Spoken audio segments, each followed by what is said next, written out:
सतत भीती आणि चिंता खात असते तुला. तुझ्या नकळत ही चिंता कायम तुझ्या डोक्यात येत असते आणि तू त्या चिंतेचे समाधान शोधण्यात गुंतलेला असतोस, हो ना? आता ही चिंता कायमची कशी मिटवायची हे सांगतो, शांत चित्ताने. मला सांग, तू कधी मृगजळ पाहिलंयस का रे? नक्कीच पाहिलं असणार, पण मग ते खरंच असतं का? नाही ना.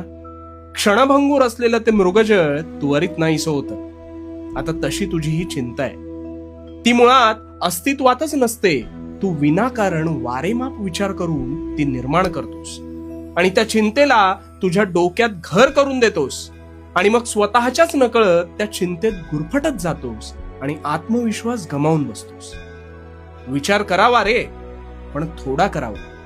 फार विचार केलास ना की माणूस त्यात कोळ्यासारखा गुरफटत जातो. त्यातून निष्पन्न काहीच होत